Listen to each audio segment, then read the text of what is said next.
अस्सलाम वालेकुम students, welcome to my YouTube channel. आज का हमारा टॉपिक है सेंट्रलाइजर ऑफ अ ग्रुप। के पिछले लेक्चर में हम लोगों ने सेंटर ऑफ अ ग्रुप पढ़ा था, उससे हमने सब ग्रुप प्रूफ करवाया था और नॉर्मल सब ग्रुप भी प्रूफ करवाया था। अब हम सेंट्रलाइजर की बात करते हैं कि सेंट्रलाइजर क्या होता है।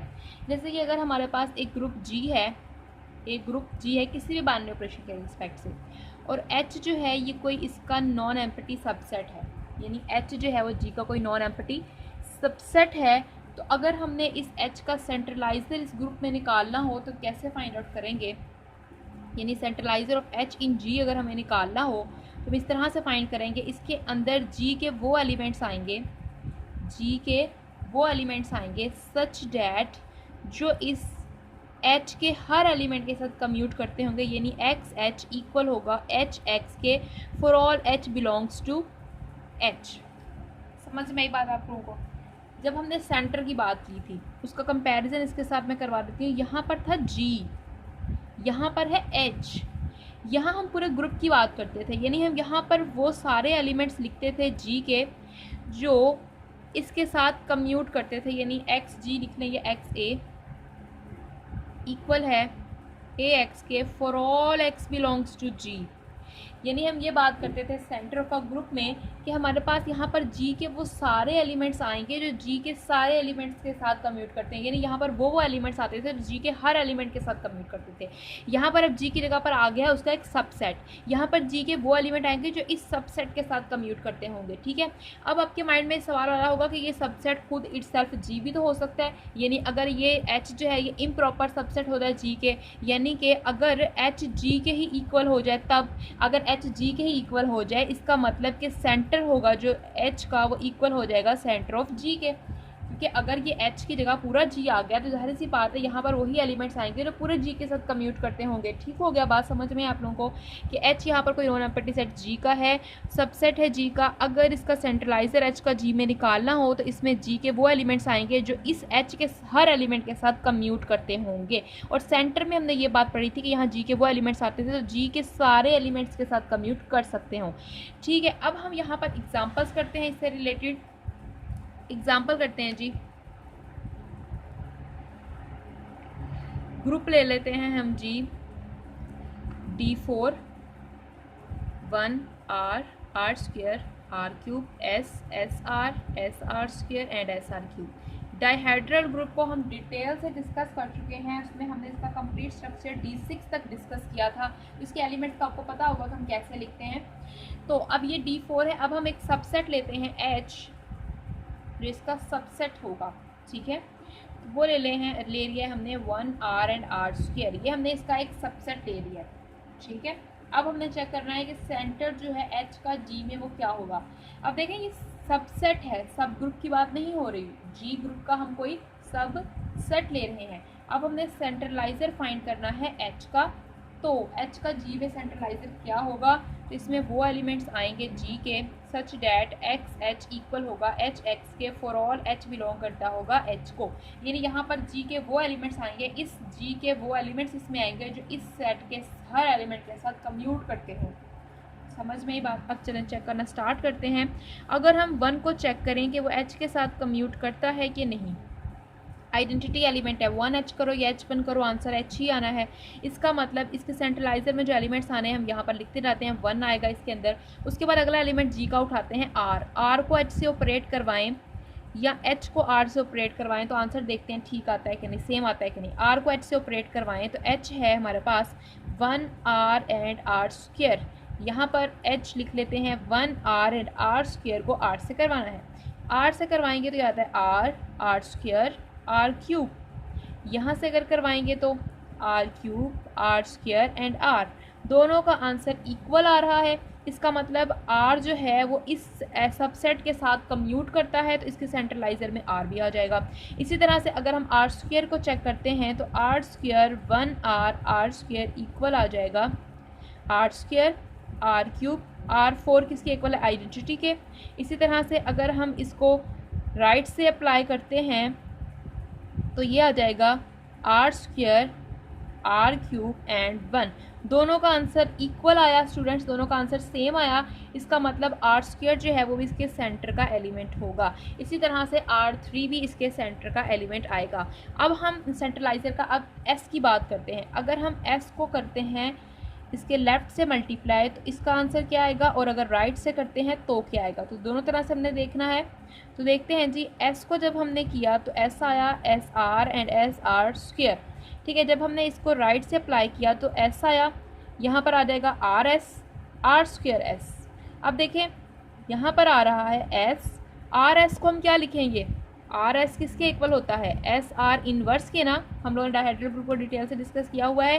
तो SR का इन्वर्स क्या होगा इस ग्रुप के अंदर, R का इन्वर्स है R3, तो यहाँ R क्यूब आ जाएगा, यहाँ आ जाएगा SR स्क्वायर, क्योंकि R स्क्वायर का इन्वर्स R स्क्वायर है। तो ये दोनों इक्वल नहीं आए हैं, इसका मतलब कि S जो है इसका एलिमेंट नहीं हो सकता। इसी तरह से SR SR square SR cube भी इसके साथ कम्यूट नहीं करेंगे, क्योंकि ये नॉन अबिलियन ग्रुप है। और जो हमारे पास रोटेशंस हैं R वाली, यहाँ तक तो रोटेशंस है, रोटेशंस जो हैं वो अबिलियन प्रॉपर्टी को, यानी कम्यूनिटी प्रॉपर्टी को होल्ड कर रही होती हैं, इसलिए ये वाले एलिमेंट्स जो हैं इसके साथ कम्यूट कर गए हैं, लेकिन रिफ्लेक्शंस नहीं करेंगे। आप लोग चेक भी कर सकते हैं, इसका मतलब इसके सेंट्रलाइजर में यही 4 एलिमेंट्स आ जाएंगे।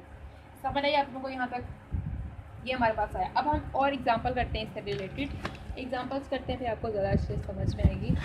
अगर हम यहाँ पर S3 को ले लेते हैं, S3 के एलिमेंट्स होते हैं आइडेंटिटी 1 2 1 3 2 3 1 2 3 एंड 1 3 2। और हम एक सबसेट ले लेते हैं H, जिसमें हम एलिमेंट्स रख रहे हैं आइडेंटिटी एंड 1 2। अब इसके सेंट्रलाइजर में वो एलिमेंट्स आएंगे G के जो इस H के साथ कम्यूट करते होंगे, जो इस H के साथ कम्यूट करते होंगे। तो देखते हैं जी, आइडेंटिटी तो कम्यूट करता होगा S3 के साथ, आइडेंटिटी S3 का जो आइडेंटिटी एलिमेंट है वो इस H के साथ कम्यूट करता होगा, यानी आइडेंटिटी H इक्वल होगा H आइडेंटिटी के, यानी H के इक्वल आएगा दोनों तरह से आंसर। इसका मतलब इसके सेंट्रलाइजर में आइडेंटिटी एलिमेंट तो आएगा। अब 1 2 को चेक करते हैं, यानी S3 का 1 2 एलिमेंट, यानी हमने इस ग्रुप के हर एलिमेंट को चेक करना है जिसके साथ कम्यूट करता हो। अगर 1 2 को H के साथ चेक करते हैं तो देखें यहाँ पर आ जाएगा 1 2 आइडेंटिटी एंड 1 2। तो यहाँ क्या आ जाएगा, 1 2 आ जाएगा आइडेंटिटी से मल्टीप्लाई होने के बाद। जब 1 2 को 1 2 के साथ ऑपरेट करवाएंगे तो अब ये 2 ऑर्डर का होता है। हम लोगों ने इसे डिटेल से डिस्कस किया ना SN ग्रुप को, कि ये सारी ट्रांसपोजिशंस जो हैं ये हमारे पास 2 ऑर्डर की हैं, ये तीनों का ऑर्डर 2 है, तो ये सेल्फ इन्वर्सेस हैं। तो 1 2 को 1 2 से करेंगे तो आइडेंटिटी आ जाएगा। अब अगर हम इसे राइट से अप्लाई करते हैं, राइट से अगर अप्लाई करते हैं तो ये आ जाएगा, तब भी यही आ जाएगा। इसका मतलब 1 2 जो है वो भी सेंट्रलाइजर ऑफ H में आ जाएगा। इसी तरह से अगर हम लोग 1 3 को अप्लाई करते हैं लेफ़्ट से H के साथ तो क्या आंसर आएगा, 1 3 आ जाएगा। और 1 3 को जब 1 2 से करेंगे तो क्या आएगा, 1 goes to 2 2 goes to 2 1 goes to 2 2 goes to 2 ही आ रहा है। अब 2 goes to 1 1 goes to 3 आ रहा है, 1 2 3 आ रहा है, और 3 goes to 3 3 goes to 1, ये साइकिल कंप्लीट हो गया। इसका आंसर ये है। अगर हम इसे राइट से करते हैं अप्लाई तो क्या होगा, आइडेंटिटी 1 2 एंड 1 3। यहाँ पर तो 1 3 ही यहाँ पर तो 1 3 आ जाएगा। जब इसको इसके साथ करेंगे तो यहाँ पर क्या आ जाएगा, 1 goes to 3 3 goes to 3 3 goes to 1 1 goes to 2। इसका आंसर देखिए 1 3 2 आया। इसका मतलब कि 1 3 H जो है वो इक्वल नहीं है H 1 3 के। इसका मतलब कि 1 3 जो है सेंट्रलाइजर में नहीं आएगा। ठीक है, उसके बाद अगर हम लोग 2 3 की बात करते हैं, H 2 3 को राइट से करें तो क्या आंसर आएगा,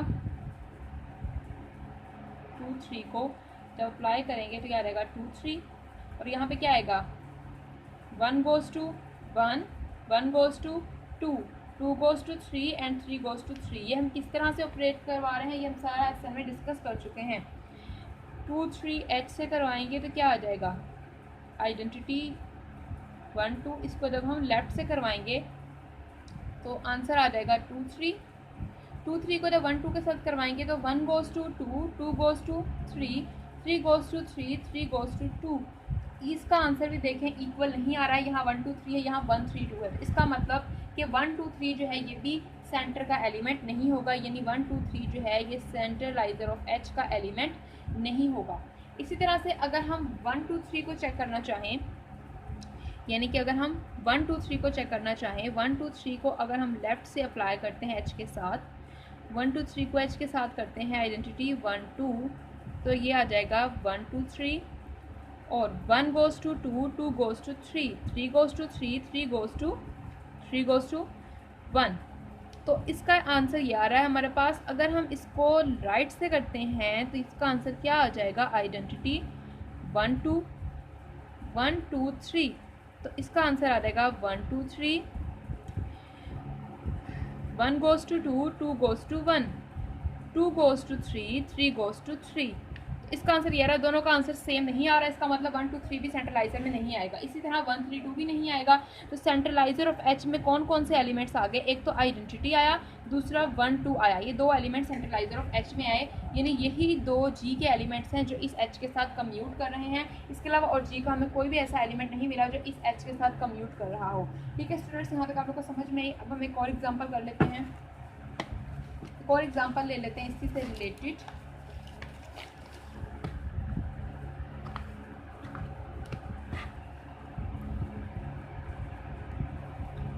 हम Z4 की बात करते हैं। अगर हम ग्रुप यहाँ Z4 ले लेते हैं 1 2 3, और इसका कोई सबसेट ले लेते हैं 0 and 2, ये हमने इसका सबसेट ले लिया है। H जो है ये सबसेट है Z4 का, ठीक है, ये इसका क्या है, सबसेट है। अब हमने ये चेक करना है कि इसके सेंट्रलाइजर में कौन कौन से एलिमेंट्स आएंगे।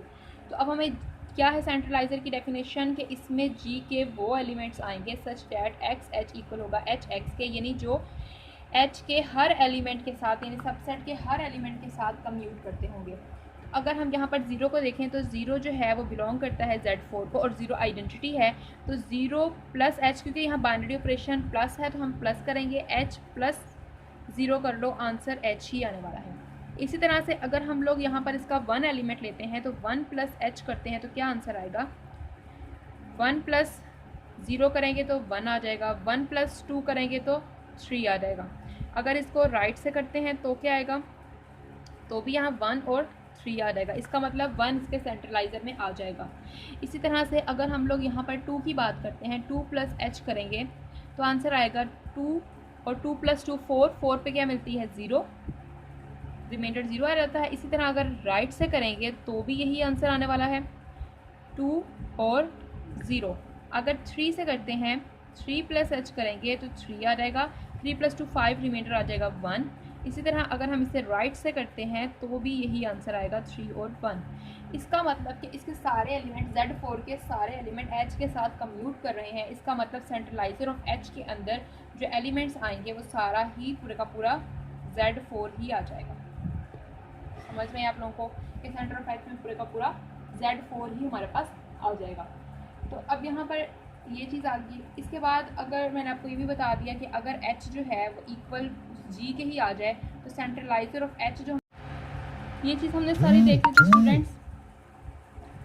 अब हम लोग नेक्स्ट लेक्चर में डिस्कस करेंगे कि जो सेंट्रलाइजर है हमारे पास, वो हमारे पास सब ग्रुप होता है G का, ठीक है, यानी जो सेंट्रलाइजर है ग्रुप का वो हमारे पास सब ग्रुप होगा G का। ये हम नेक्स्ट लेक्चर में प्रूव करेंगे इसका। स्टूडेंट्स, अगर आपको हमारी वीडियो अच्छी लगे तो इसे लाइक कीजिएगा और इसको शेयर कीजिएगा। अगर आप हमारे चैनल पर नए हैं तो चैनल को सब्सक्राइब कर दीजिए और बेल आइकन को जरूर प्रेस कीजिएगा ताकि आपको हमारे हर नए आने वाली वीडियो मिलती रहे। थैंक यू स्टूडेंट्स, अल्लाह हाफिज़।